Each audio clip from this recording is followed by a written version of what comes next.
بسم الله الرحمن الرحيم وأصحاب اليمين ما أصحاب اليمين. بسم الله الرحمن الرحيم. الحمد لله وكفى وسلام على عباده الذين اصطفى. أما بعد فأعوذ بالله من الشيطان الرجيم. بسم الله الرحمن الرحيم. يا أيها الذين آمنوا كونوا قوامين بالقسط شهداء لله ولو على أنفسكم أو الوالدين والأقربين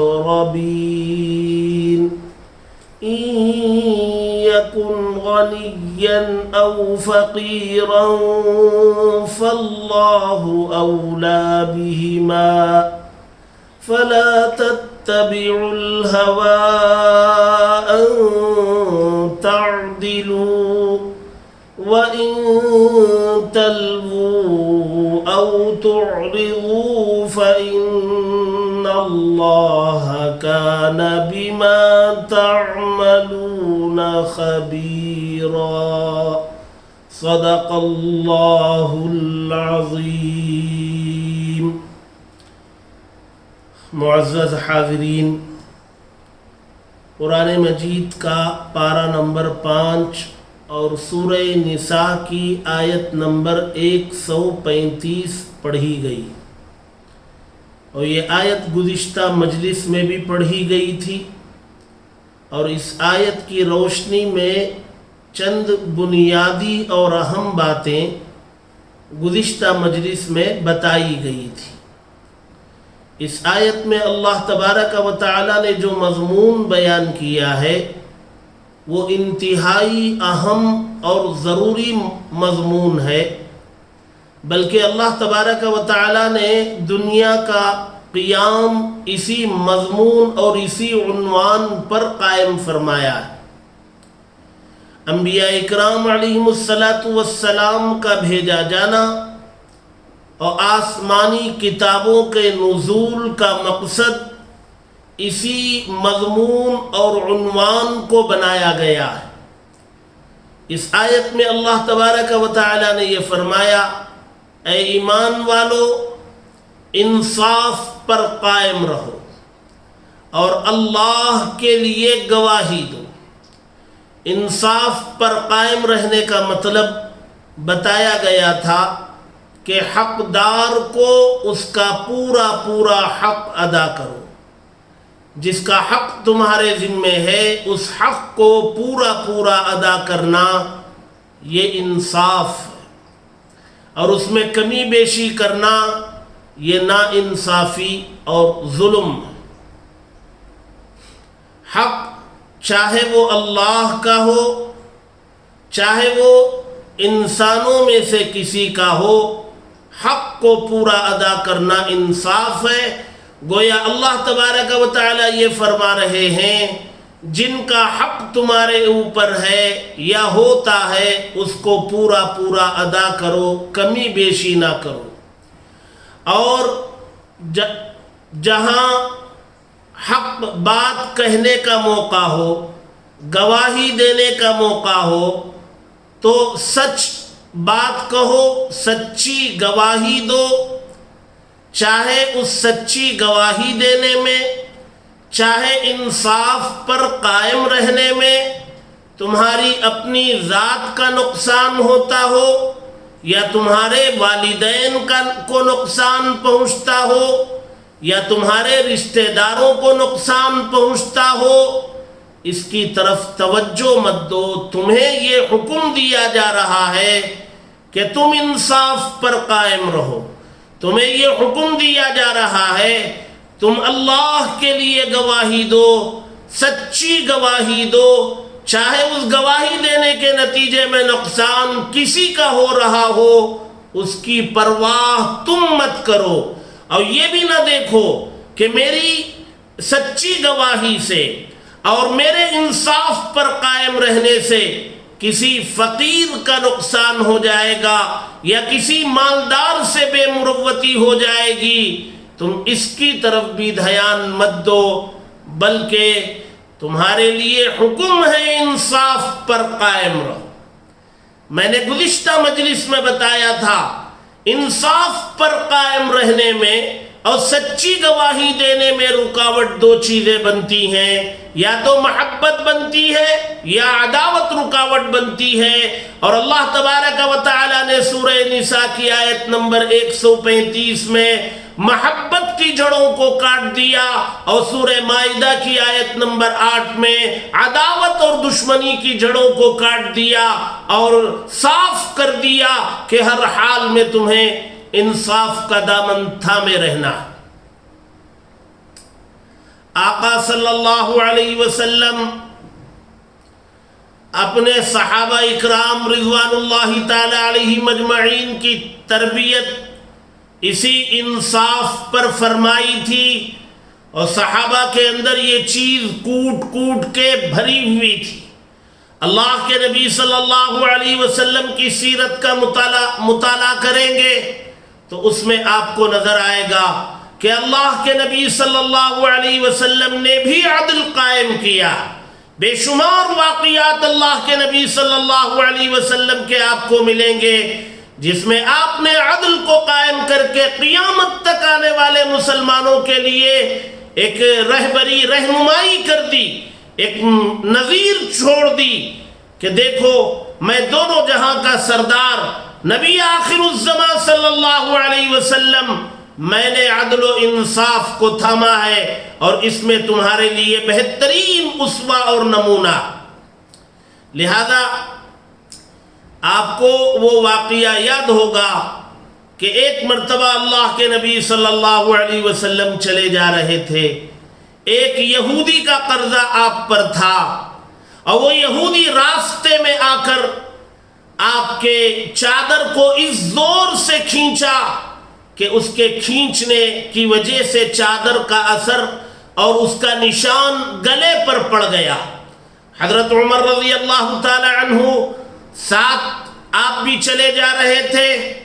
حضرت عمر رضی اللہ تعالی عنہ بڑے جلالی صحابی، آپ سے یہ برداشت نہیں ہوا اور آپ نے تلوار نکالی اور اللہ کے نبی سے اجازت چاہی اور کچھ سخت سست اس یہودی کو کہہ دیا۔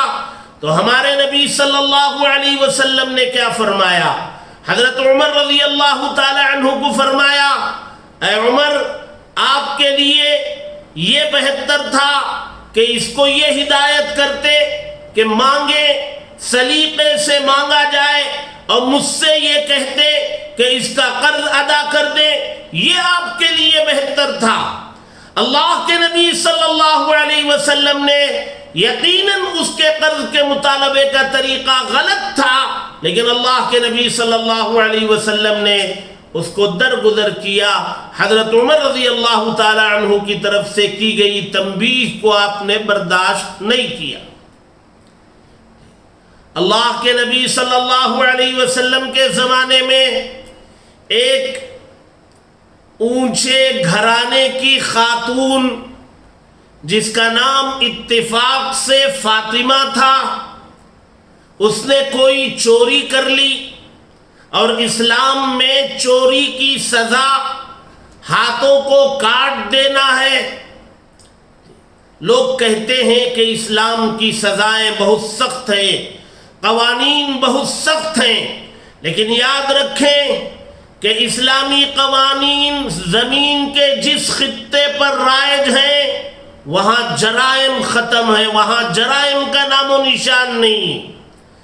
جہاں جرم ثابت ہوا، اس جرم کی جو سزا اسلام نے رکھی ہے وہ سزا فوراً جاری کر دی جائے، جرم کا نام و نشان اس پورے خطے سے مٹ جائے گا، امن بحال ہو جائے گا، کسی قسم کا کوئی خوف اس خطے میں نہیں رہے گا۔ یہ سزائیں سخت نہیں ہیں، یہ امن کے قیام کے لیے انتہائی ضروری۔ اس خاتون کی چوری ثابت ہو گئی، اس قبیلے کو جو اونچا قبیلہ شمار کیا جاتا تھا اس کو بڑی پریشانی ہوئی کہ ہمارے قبیلے کے خاتون کے ہاتھ کٹ جائیں، چوری کے جرم میں کٹ جائیں تو قبیلے کی ناک کا مسئلہ ہے، قبیلے کی رسوائی ہوگی، ذلت ہوگی۔ تو انہوں نے کوشش کی کہ کسی طریقے سے وہ سزا ٹل جائے۔ انہوں نے چاہا کہ اللہ کے نبی صلی اللہ علیہ وسلم کی خدمت میں سفارش کرائی جائے۔ اب سفارش کون کریں گے؟ تو انہوں نے بہت غور کیا۔ اللہ کے نبی صلی اللہ علیہ وسلم کے ایک غلام تھے جن کو اللہ کے نبی نے اپنا لے پالک بیٹا بنا لیا تھا، حضرت زید رضی اللہ تعالی عنہ۔ ان کے ایک بیٹے تھے حضرت اسامہ رضی اللہ تعالی عنہ۔ اللہ کے نبی صلی اللہ علیہ وسلم حضرت زید کو بھی بہت چاہتے تھے اور ان کے بیٹے حضرت اسامہ کو بھی بہت چاہتے تھے۔ تو اس قبیلے کے لوگوں نے حضرت اسامہ کو تیار کیا اور حضرت اسامہ نے سوچا کہ ایک سفارش ہے اور سفارش کرنا اچھی چیز ہے۔ اللہ کے نبی صلی اللہ علیہ وسلم کے دربار میں سفارش لے کے چلے گئے۔ جب انہوں نے سفارش کی، اللہ کے نبی صلی اللہ علیہ وسلم کا چہرہ متغیر ہو گیا، آپ کا چہرہ بدل گیا، غصے کے آثار آپ کے چہرے سے نمایاں ہونے لگے، اور آپ نے حضرت اسامہ رضی اللہ تعالی عنہ سے فرمایا کہ یہ اسلامی قوانین میں اللہ کے حقوق میں کسی کی سفارش قبول نہیں کی جاتی۔ فرمایا کہ یہ فاطمہ تو اس قبیلے کی ہے، سن لو اگر محمد کی بیٹی فاطمہ بھی چوری کرتی تو محمد صلی اللہ علیہ وسلم ان کی اپنی بیٹی فاطمہ کے ہاتھ بھی کاٹنے سے پیچھے نہ ہٹتے۔ اور یہ جملہ آپ نے فرمایا، قیامت تک کے لیے اعلان کر دیا، سبق دے دیا کہ انصاف کے قیام میں نہ بیٹی دیکھی جائے گی، نہ باپ دیکھا جائے گا، نہ خاندان دیکھا جائے گا، انصاف کو قائم کیا جائے گا۔ یہی اسلام کا مطالبہ ہے، یہی قرآن کا مطالبہ ہے، اور اسی سے امن قائم ہو سکتا ہے۔ اور جب یہ چیز نہیں ہوگی تو امن نام کو نہیں ہوگا، انتشار، افتراق، بد امنی اور خوف کا ماحول طاری رہے گا۔ اللہ کے نبی صلی اللہ علیہ وسلم سے ایک مرتبہ آپ سے بشری تقاضا، انسانی تقاضے کی بنیاد پر ایک زبان سے ایک قول نکل گیا۔ قرآن مجید کا پارہ نمبر 14 اور آخری رکوع کی آیت، بالکل 14 پارہ ختم ہونے جا رہا ہے، وہاں یہ آیتیں ملیں گی۔ جنگ احد میں اللہ کے نبی صلی اللہ علیہ وسلم کے ایک حکم کی ظاہری خلاف ورزی، صحابہ اکرام سے اجتہادی چوک ہوا اور وہ جیتی ہوئی جنگ کا پانسا پلٹا اور صحابہ اکرام کو بڑے نقصان سے دوچار ہونا پڑا۔ 70 صحابہ شہید ہو گئے۔ حضرت حمزہ رضی اللہ تعالی عنہ کی نعش مبارک کا مسئلہ کیا گیا، آپ کے جسم کو چیرا گیا اور اندر سے اعضاء نکال باہر کیے گئے، کان کاٹے گئے، ہونٹ کاٹے گئے، آپ کے جسم مبارک کے حلیے کو بگاڑا گیا۔ اللہ کے نبی صلی اللہ علیہ وسلم کو بڑا تعلق اپنے چچا حضرت حمزہ سے تھا۔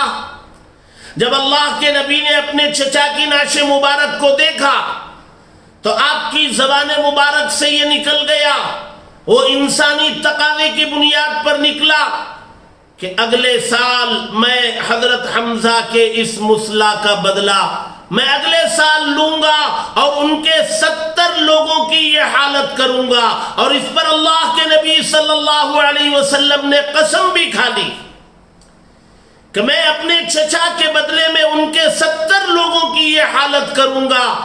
ظاہر سی بات ہے ایک کے بدلے میں 70، یہ تو انصاف نہیں تھا. اللہ تبارک و تعالی نے قرآن مجید کی آیتیں نازل کی اور کہا وَإِنْ عَاقَبْتُمْ فَعَاقِبُوا بِمِثْلِ مَا عُوقِبْتُمْ بِهِ. نبی اگر آپ کو بدلہ لینا ہے، اگر آپ کو انتقام لینا ہے تو اسی قدر آپ انتقام لے سکتے ہیں جتنا ظلم آپ کے ساتھ ہوا ہے. ظلم جتنا بدلہ اتنا. وَلَئِن صَبَرْتُمْ، اور اگر آپ انتقام نہ لو، بدلہ نہ لو، صبر کر لو، لَهُوَ خَيْرٌ لِلصَّابِرِينَ، تو صبر کرنے والوں کے لیے یہ بہت بہتر ہے اور اس کا بڑا اجر ہے. انتقام لینا چاہتے ہو برابر سرابر، زیادتی کی اجازت نہیں ہے. زیادتی یہ انصاف نہیں ہے، یہ ظلم ہو جائے گا. اللہ کے نبی صلی اللہ علیہ وسلم نے فرمایا اب تو میں صبر ہی کروں گا. اور پھر اللہ کے نبی نے جو قسم کھا لی تھی آپ نے اس کا کفارہ ادا کیا. معلوم یہ ہوا کہ رائی کے دانے کے برابر زیادتی اسلام پسند نہیں کرتا ہے. اللہ کے نبی صلی اللہ علیہ وسلم کی اسی تربیت کا نتیجہ تھا صحابہ اکرام کے اندر یہ عدل و انصاف کوٹ کوٹ کر بھرا ہوا تھا. حضرت عمر رضی اللہ تعالی عنہ کا عدل و انصاف مشہور ہے. حضرت عمر رضی اللہ تعالی عنہ کے زمانے کے انصاف یہ مشہور ہے. ایک مرتبہ حضرت عمر رضی اللہ تعالی عنہ کی خدمت میں عطر مشک آیا تقسیم کے لیے. حضرت عمر رضی اللہ تعالی عنہ نے اعلان کیا کہ یہ مشک، یہ عطر تقسیم کر دو مجاہدین میں. آپ کی اہلیہ نے پردے میں سے کہا کہ یہ خدمت میں انجام دوں گی. حضرت عمر رضی اللہ تعالی عنہ نے توجہ نہ دی. دوسری مرتبہ اعلان کیا، بیوی نے پیشکش کی. حضرت عمر رضی اللہ تعالی عنہ تیار نہیں ہوئے. پھر کسی اور کے ذمے وہ خدمت ہوئی، انہوں نے انجام دی. اور بعد میں پوچھا گیا تو حضرت عمر رضی اللہ تعالی عنہ نے فرمایا کہ اس مشک میں، اس عطر میں مجاہدین کا حق تھا اور عطر کا فائدہ خوشبو ہے. اگر میں تقسیم کرتا یا میرے گھر کا کوئی فرد تقسیم کرتا تو مجھے بھی اتنا ہی ملتا جتنا اوروں کو ملتا. لیکن تقسیم کے موقع پر جو ہاتھوں میں لگ جاتا یا کپڑوں میں یا بدن پہ جو لگ جاتا وہ مقدار میرے حصے میں، میرے گھر کے حصے میں زیادہ آئے گی. اور کل کو اللہ تبارک و تعالیٰ اس زیادتی کے بارے میں سوال کر لیں گے تو عمر کیا جواب دے گا؟ حضرت عمر رضی اللہ تعالی عنہ کے یہاں 2 چراغ جلے رہتے، 2 چراغ رکھے رہتے. اگر ان کو حکومت کا کام کرنا ہے، بیت المال کا کام کرنا ہے تو وہ چراغ جلاتے جس میں تیل بیت المال کا ہوتا. اور جب بیت المال کا، حکومت کا کام ختم ہو جاتا اور ذاتی کام کرنا ہوتا اس چراغ کو بجھا دیتے. وہ چراغ جلاتے جس میں اپنا ذاتی تیل بھرا ہوا ہوتا. یہ صحابہ اکرام کے اندر یہ چیز پیدا کہاں سے ہوئی؟ یہ چیز اللہ کے نبی صلی اللہ علیہ وسلم کے تربیت کے نتیجے میں ہوئی. اللہ کے نبی ہم سے بھی یہی چاہتے ہیں، ہم سے بھی یہی چاہتے ہیں، ہر امتی سے چاہتے ہیں، بندے سے، بندی سے چاہتے ہیں کہ عدل کو قائم رکھو. آج ہمارا معاشرہ تباہ ہے، ہمارا معاشرہ تباہ ہے. بہت سارے بچے حق نہیں بولتے، ان کو ڈر ہے کہ میں حق بولوں گا تو باپ کو میں محروم کر دوں گا. بہت ساری بچیاں حق نہیں بولتی ہیں، سمجھتی ہیں کہ اس سے ماں کو نقصان ہوگا. بھائی ایک دوسرے کے حق میں سچائی کا دامن تھامنے تیار نہیں. بہنوں کو دبا کر کے رکھ دیا جاتا ہے، یہ اسلام نہیں، یہ اسلام نہیں۔ اگر کسی گھر میں یہ ہو رہا ہے کہ باپ کی جائیداد بچوں میں برابر تقسیم نہیں کی جا رہی ہے، برابر کا مطلب شریعت نے جو اصول بیان کیا، مرنے والے کے ماں باپ کو کیا حصہ ملے گا، مرنے والے کی بیوی کو کیا حصہ ملے گا، مرنے والے کی اولاد میں بچیوں کو کیا ملے گا، بچوں کو کیا ملے گا، اگر عدل قائم نہیں رکھا جائے گا تو پھر یہ ظلم ہوگا اور ظالم کو اللہ تبارک و تعالی بخشیں گے نہیں۔ ہمیں بتائیں کہ آج میراث کی جائیداد کی تقسیم میں، مرنے والے کی جائیداد کی تقسیم میں کہاں اسلامی احکامات پر عمل کیا جا رہا ہے، کہاں عدل و انصاف کا دامن پکڑ کے یہ کام کیا جا رہا ہے؟ وہاں تو جس کی لاٹھی اس کی بھینس والا معاملہ ہے۔ بہنیں، بیچارے بہنیں پوری زندگی دب کر، پوری زندگی اپنے آپ کو دبا کر، منہ کھولے بغیر اپنی دنیا سے رخصت ہو جاتے ہیں، اور بھائی ان کا حق دبا کے گزر جاتا ہے۔ اللہ تبارک و تعالی فرما رہے نہیں، کتنے طلاق اس وجہ سے ہو جا رہے ہیں کہ شوہر بیوی کے حق میں سچائی کی گواہی دینے تیار نہیں، ماں کے ساتھ کھڑا ہو جاتا ہے، بیوی مظلوم ہو جاتی ہے، نتیجہ طلاق اور خلع تک پہنچ جاتا ہے۔ اگر شوہر حق ہے تو بیوی کے ساتھ کھڑا ہو، چاہے ماں کا نقصان ہوتا ہو۔ اگر شوہر بیوی کے ساتھ کھڑا ہو جائے گا تو رشتہ محفوظ رہے گا، یہ طلاق کی شرح گھٹے گی۔ آج جانبدارانہ طور پر بہت سارے بیٹے ماں کی محبت میں، چاہے ماں غلطی پر ہو، جانتے ہوئے ماں کی غلطی کے ساتھ کھڑے ہو جاتے ہیں، بیوی پر ظلم کرتے ہیں۔ نتیجہ کیا ہوتا ہے؟ نتیجہ ہوتا ہے نکاح ختم ہو جاتا ہے۔ جی، ایسی بہت ساری مثالیں آپ کو دی جا سکتی ہیں جہاں سماج میں ہم سے بہت زیادتی ہو رہی ہے۔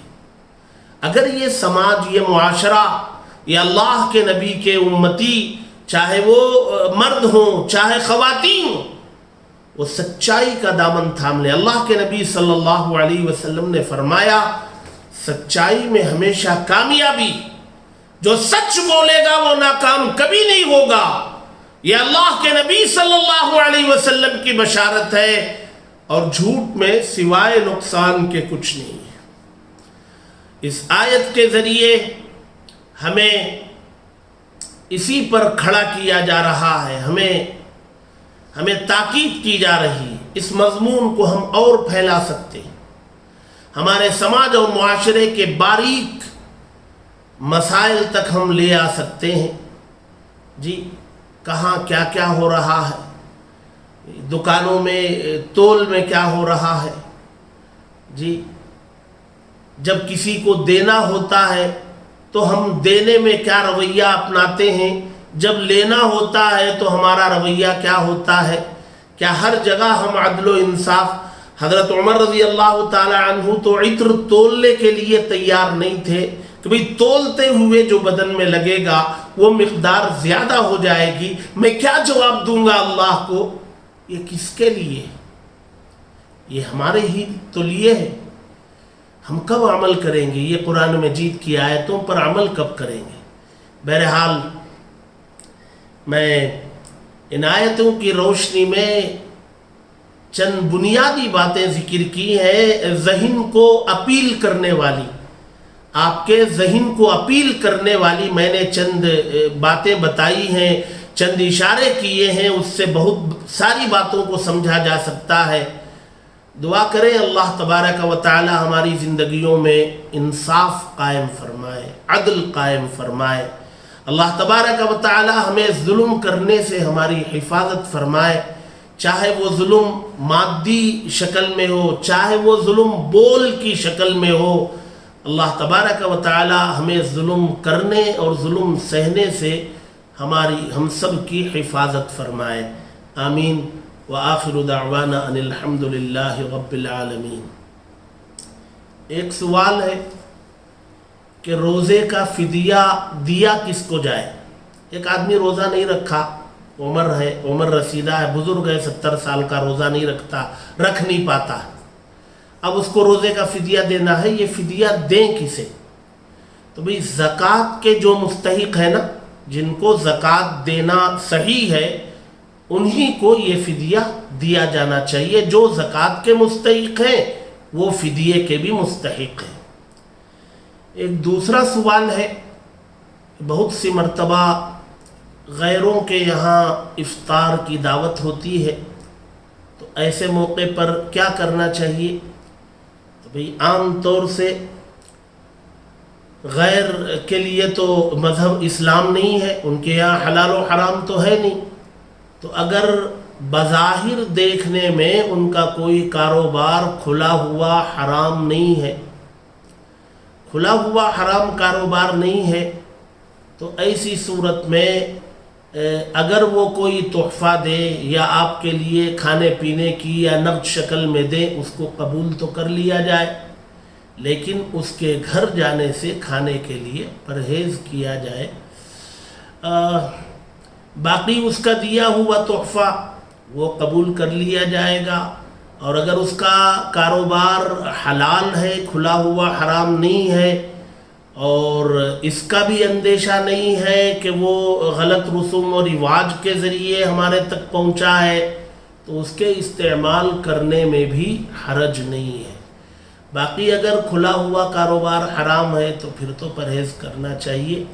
بہرحال روزہ افطار جو ہے خالص حلال سے کیا جائے، اس کا اہتمام ہونا چاہیے۔ اللہ تبارک و تعالی ہم سب کو عمل کی توفیق نصیب کرے۔ وآخر دعوانا ان الحمد للہ رب العالمین۔